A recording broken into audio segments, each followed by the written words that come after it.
¿Qué tienen en común un joven noble secuestrado por su familia, un fraile silencioso al que llamaban el Buey Mudo, y uno de los pensadores más influyentes de toda la historia?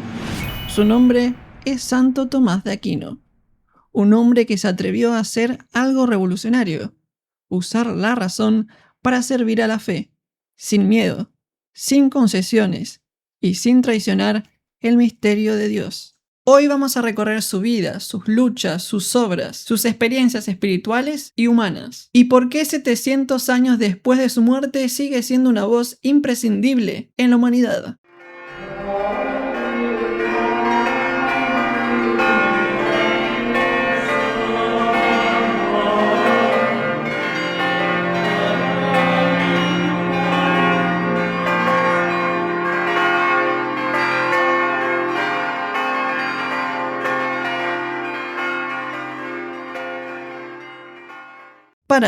Antes de comenzar el video te pido por favor que te suscribas, pongas me gusta y comentes este video, ya que últimamente YouTube no está mostrando mis videos, no sé por qué. Que vos te suscribas, aprietes la campanita, pongas me gusta y también comentes haría que el video se mueva y llegue a más personas, y yo te estaría muy agradecido. Ahora sí, comencemos con esta hermosa historia. Hola hermanitos de YouTube, vamos a empezar desde el principio. Santo Tomás de Aquino nació hacia el año 1225 en el castillo de Rocaseca, en el seno de una familia noble del sur de Italia, siendo este el menor de 9 hermanos. Su padre, Landulfo de Aquino, era descendiente de los condes de Aquino y estaba emparentado con el emperador Federico II. Su madre, Teodora, era también hija de grandes e importantes condes.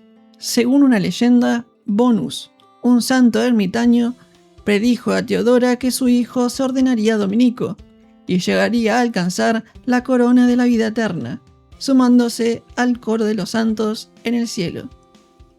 El contexto histórico en el que nació Tomás fue particularmente complejo y fecundo. El siglo XIII fue una época de renacimiento intelectual en Europa. Surgían las universidades, se redescubrían los textos de Aristóteles, y la Iglesia enfrentaba el desafío de integrar la razón filosófica con la fe cristiana.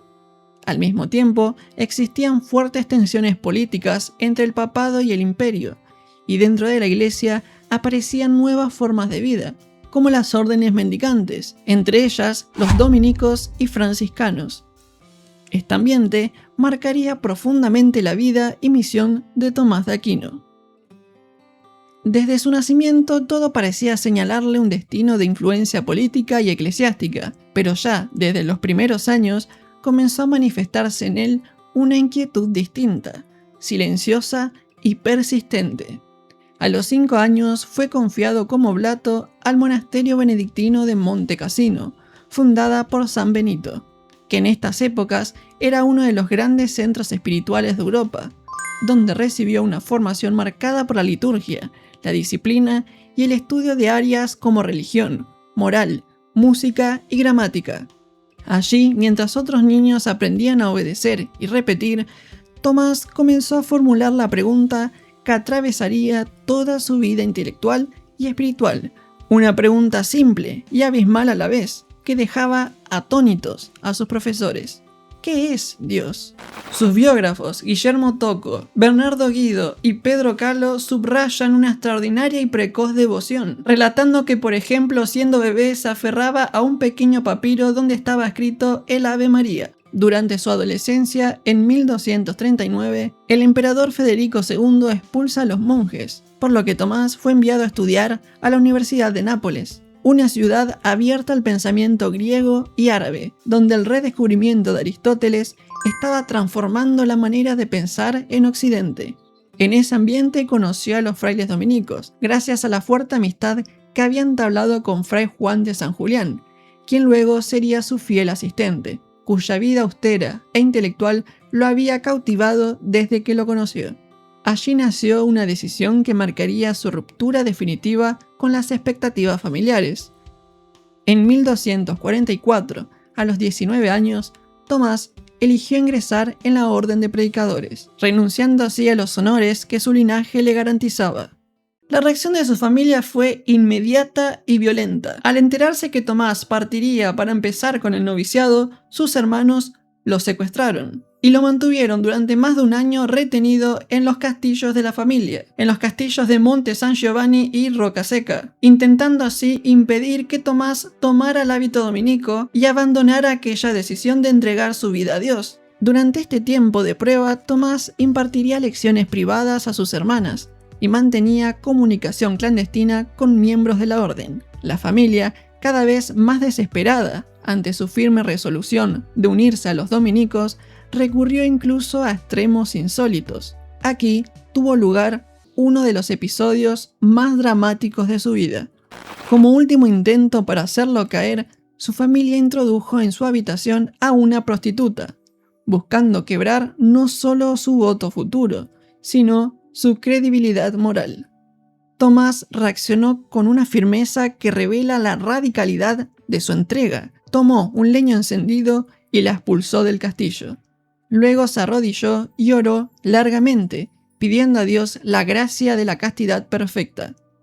Se relata que aquella noche 2 ángeles se le aparecieron y le ciñeron un cordón como signo de una gracia concedida, una pureza no nacida del esfuerzo humano, sino del auxilio divino. A partir de ese momento, su determinación fue inquebrantable, y finalmente, viendo y comprobando que todos los intentos que habían hecho para que Tomás dejara esta decisión, su madre, Teodora, buscó preservar la honra de la familia en la ciudad y facilitó su fuga durante la noche, haciéndolo escapar por una ventana. Vale aclarar que esta es una versión de cómo se escapó o cómo se habría escapado. Hay otra versión que dice que se escapó por la ventana descolgándose con cuerdas, pero que fue ayudado por sus hermanas. Pero bueno, yo elegí esta interpretación, esta parte de la historia que dice que en realidad fue la madre quien lo ayudó en cierto sentido, en realidad haciendo la vista gorda para evitar conflictos con la iglesia. Seguimos con el video. Liberado en 1245, Tomás fue enviado a París, donde ingresa en el convento de Saint-Jacques, donde hará noviciado y profesará. Se dice que el Aquinate sorprendió a los frailes cuando descubrieron que se había dedicado a leer y memorizar la Biblia y la sentencia de Pedro Lombardo, e incluso elaborado un comentario sobre un pasaje de las refutaciones sofísticas de Aristóteles, consideradas entonces textos fundamentales para los estudios de la época. Luego sigue sus estudios en la Universidad Parisina, donde tuvo como maestro a San Alberto Magno, uno de los más grandes pensadores de la época. Entre sus compañeros estaba el ya franciscano San Buenaventura de Fidanza, con quien mantuvo una gran amistad, aunque también cierta y sana disputa intelectual. A pesar de su inteligencia y facilidad para el estudio, el santo no hacía alarde y se caracterizaba por su silencio y humildad. Su silencio, su corpulencia y su modo pausado hicieron que muchos lo subestimaran y se burlaran, llamándolo el buey mudo. San Alberto, sin embargo, supo ver más allá de las apariencias, y luego de que Tomás deshaga los argumentos de su maestro San Alberto, durante una disputa escolástica, el santo maestro lanzó una profecía que se haría realidad. Vosotros llamáis a este el buey mudo, pero yo les aseguro que este buey dará tales mugidos con su saber que resonarán por el mundo entero. Con el tiempo, aquella voz comenzó a expresarse con una claridad y una profundidad que transformarían la teología cristiana para siempre. Acompañando a San Alberto a Colonia, luego de terminar teología en el año 1248, Tomás es ordenado sacerdote y se dedicó a la enseñanza universitaria y a la escritura con una disciplina extraordinaria. En 1252, Tomás de Aquino regresó a la Universidad de París en medio de una guerra intelectual. Los profesores seculares del clero común querían expulsar a las órdenes mendicantes, dominicos y franciscanos, porque estaban celosos del éxito y la disciplina de maestros como Alberto Magno. El líder de esta oposición, Guillermo de Saint-Amour, publicó ataques radicales como El libro del anticristo y sus ministros, y contra los peligros de los novísimos tiempos, que ponían en riesgo la vida de los frailes. Ante esto, Tomás defendió a su orden y la vida religiosa escribiendo contra los que impugnan el culto divino. Su argumentación fue tan sólida que el Papa Alejandro IV excomulgó a Saint Thomas y le prohibió enseñar.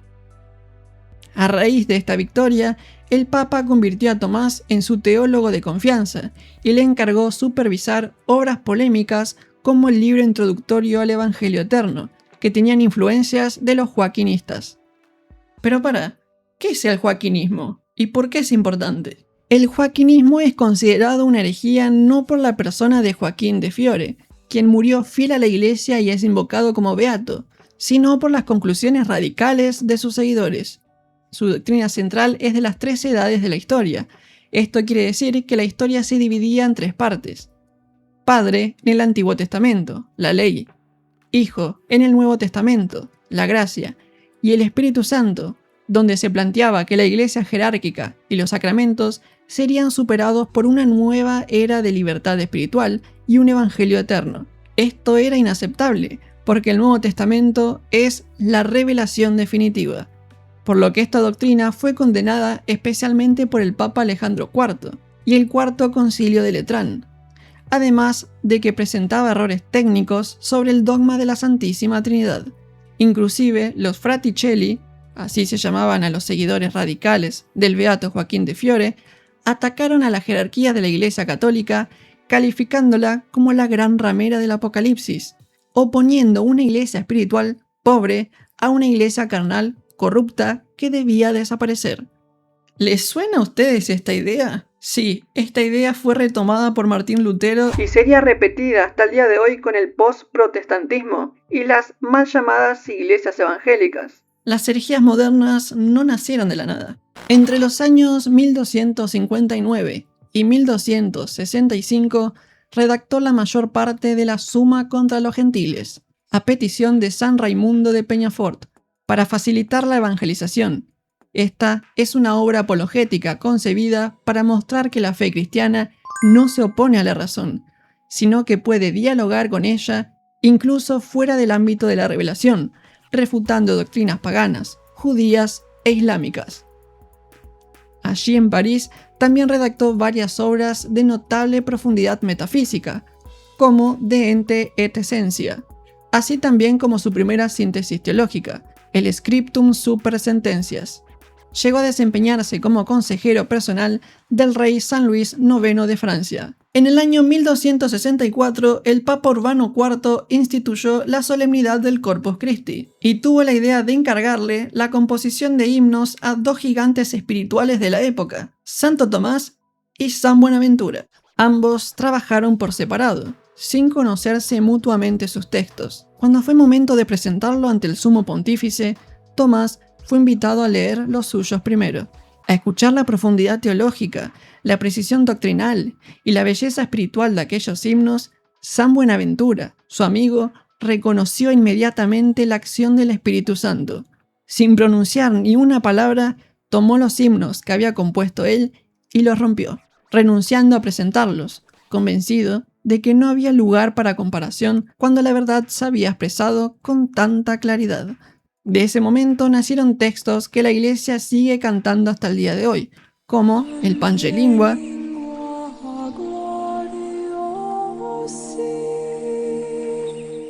el Tantum Ergo,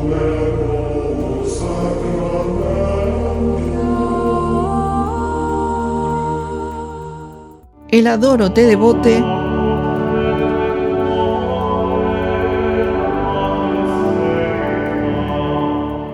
o el Laudación Salvatorem.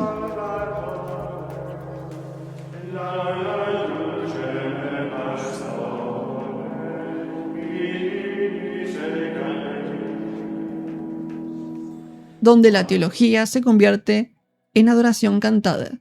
En el año 1268 comenzó la Suma Teológica, o Suma de Teología, primero en Roma y luego en París, y finalmente en Nápoles. Esta era su obra más monumental, destinada a ofrecer una síntesis completa del saber teológico, desde la naturaleza de Dios hasta los sacramentos, desde la moral humana hasta el misterio de Cristo. Obra encargada a la facilitación de la formación de los novicios de la orden. Paralelamente, entre 1250 y 1270, escribió Comentarios Aristóteles, integrando la metafísica, la ética y la política clásicas en una visión cristiana coherente, mostrando que la verdad es una y no puede contradecirse. A pesar de su inmensa producción intelectual, Tomás siempre fue un hombre de profunda oración. De hecho, con frecuencia entraba en éxtasis durante las misas o se pasaba horas contemplando el crucifijo. En una de esas ocasiones, Cristo mismo le habló desde la cruz, diciendo: «Bene scripsisti de me, Toma, quam ergo mercedem accipiens?» «Has escrito bien de mí, Tomás. ¿Qué recompensa quieres por tu trabajo?» Tomás, con una humildad absoluta, dio la famosa respuesta que define toda su vida: «Non nisi te, Domine». «Nada más que ti, Señor». Concluida su misión en Francia, se le encomendó la fundación de un nuevo capítulo provincial en Nápoles. Y antes de emprender con esta tarea importante, Tomás visitó a su familia y a sus amigos más cercanos, entre ellos el cardenal Anibaldo degli Anibaldi y el abad de Montecassino, Bernard Aiguier. En Nápoles fue recibido con todos los honores como si fuera un rey, y allí mantuvo una intensa correspondencia, respondiendo a consultas, entre ellas del propio abad de Montecassino, y también orientó a muchísimas personas. Sin embargo, el 6 de diciembre del año 1273, al comenzar la tercera parte de la Summa Theologiae, Tomás tuvo una experiencia mística singular durante la misa en el día de San Nicolás, donde después de la cual le resultó imposible continuar escribiendo. A quienes le preguntaron por qué abandonaba su obra principal, el santo respondió: «Me han sido reveladas semejantes cosas que lo que he escrito me parece paja». Aún así, aceptó la invitación del Papa para participar del Concilio de León en el año 1274. Mientras se dirigía al concilio, sufrió un accidente golpeándose la cabeza y enfermó de gravedad. Fue acogido en la abadía de Fossanova, donde pasó sus últimos días en silencio, oración y contemplación. Finalmente, el 7 de marzo de ese año, murió, con apenas 49 años. Esto después de profesar solemnemente su fe en la Eucaristía. Y acá les cuento un dato interesante. Hay cierta sospecha hasta el día de hoy sobre la causa de muerte de Santo Tomás. De hecho, se cree que pudo haber sido envenenado por el rey Carlos de Sicilia. Pero esto es, de momento, un mito surgido de la epopeya de Dante Alighieri, La Divina Comedia. Tras su muerte es sepultado en la abadía, pero pronto comenzaron las disputas entre cistercienses y dominicos por sus reliquias. Tras arduas negociaciones e intervenciones papales, en el año 1369, sus reliquias son entregadas a los dominicos y sepultadas en el convento de Toulouse, en Francia. El 17 de julio del año 1323, el Papa Juan XXII lo canoniza. Es declarado doctor de la Iglesia en 1567 bajo el papado de Pío V. Y finalmente es declarado como patrono de las escuelas y universidades católicas en el año 1880 bajo el papado de León XIII. A comienzos del año 2025 se decide hacer una reconstrucción facial del santo a partir de la reliquia de su cráneo. Esto hizo surgir un renovado interés por su figura. El estudio fue realizado por un equipo de especialistas, encabezado por el diseñador 3D brasileño Cícero Moraes, junto con expertos en odontología forense y agiógrafos, que trabajaron con el cráneo oficialmente atribuido a Santo Tomás y custodiado por los frailes dominicos en Toulouse, Francia.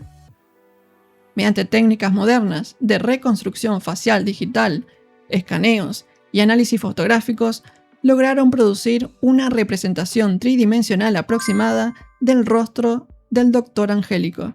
Esto intentando acercarse lo más posible a cómo habría sido su apariencia en vida.